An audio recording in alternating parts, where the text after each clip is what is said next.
আমাদের প্রধান উপদেষ্টার সাক্ষাৎ চাচ্ছি। আমরা একটু আগে তাদেরকে বলেছি আমরা এভাবে কারোর সাথে সাক্ষাৎ করতে চাচ্ছি না। আমরা শুধুমাত্র একটা লিখিত ডকুমেন্ট চাই যে আমাদের দাবি যৌক্তিক এবং এটা খুব শীঘ্রই বাস্তবায়ন করা হবে। আমাদের যে দাবি সেই দাবির পক্ষে তিনি অবশ্যই একমত হবেন এবং আমাদেরকে একটা চূড়ান্ত সিদ্ধান্ত জানিয়ে দেবেন। আমরা সেই চূড়ান্ত দাবির অপেক্ষায় আমরা এখানে শান্তিপূর্ণ অবস্থান করব। আমরা এই সাক্ষাৎ চাচ্ছি না, আমরা ডিরেক্ট আমাদের প্রধান উপদেষ্টার সাক্ষাৎ চাচ্ছি। আমরা একটু আগে তাদেরকে বলেছি আমরা এভাবে কারোর সাথে সাক্ষাৎ করতে চাচ্ছি না, কারণ যার সঙ্গে সাক্ষাৎ করার কথা বলেছিল ফার্স্ট স্টেপে ছিল একটা পিএস, অ্যাডভাইজার পিএস, তার নামটা এই মুহূর্তে আমার স্মরণ নাই। তো আমরা স্যারদেরকে বলেছি আমরা কারোর সাথে এই মুহূর্তে সাক্ষাৎ করব না।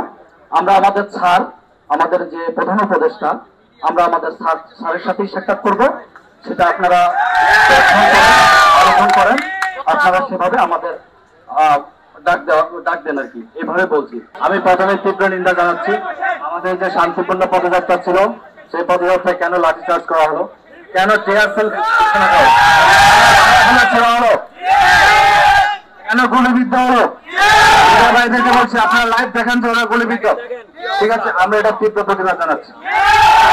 একই সাথে বলছি আমাদের একটাই দাবি ছিল আমরা শান্তিপূর্ণ অবস্থান করব। আর শান্তিপূর্ণ অবস্থানটার মূল মন্ত্র ছিল একটাই যে আমরা উপদেষ্টার সাথে দেখা করব শান্তিপূর্ণ একটা পদযাত্রার মাধ্যমে। আমাদের একটাই দাবি, আমরা আমাদের যে যৌক্তিক দাবি এটা সুরাহা করার একটাই পথ আমরা খুঁজে পেয়েছি, সেটা হচ্ছে প্রধান উপদেষ্টার সাথে সাক্ষাৎ করে আমাদের যে যৌক্তিক দাবি এটা চূড়ান্ত সুরাহা করা। কোনো পথ আমাদের কাছে নেই। আমরা কোনো পিএস, আমরা সম্মান করছি রাষ্ট্রের দায়িত্বশীল যারা আছেন সবাইকে। আমরা এতটুকু জানি কোন পিএস এর সাথে দেখা করে আমাদের দাবি বাস্তবায়ন হবে না। আমরা অবশ্যই এখান থেকে খুব দ্রুতই চলে যাব, আমাদের কোনো দাবি থাকবে না। আমরা চাই, আমরা শুধুমাত্র একটা লিখিত ডকুমেন্ট চাই যে আমাদের দাবি যৌক্তিক এবং এটা খুব শীঘ্রই বাস্তবায়ন করা হবে।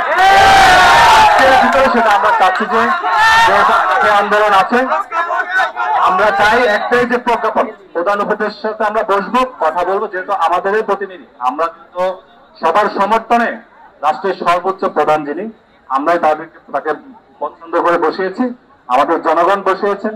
আমাদের যে দাবি সেই দাবির পক্ষে তিনি অবশ্যই একমত হবেন এবং আমাদেরকে একটা চূড়ান্ত সিদ্ধান্ত জানিয়ে দেবেন। আমরা সেই চূড়ান্ত দাবির অপেক্ষায় আমরা এখানে শান্তিপূর্ণ অবস্থান করব। যতক্ষণ পর্যন্ত উপদেষ্টা আমাদেরকে চূড়ান্ত সুরাহা না করে দিবেন আমরা এখান থেকে যাব না।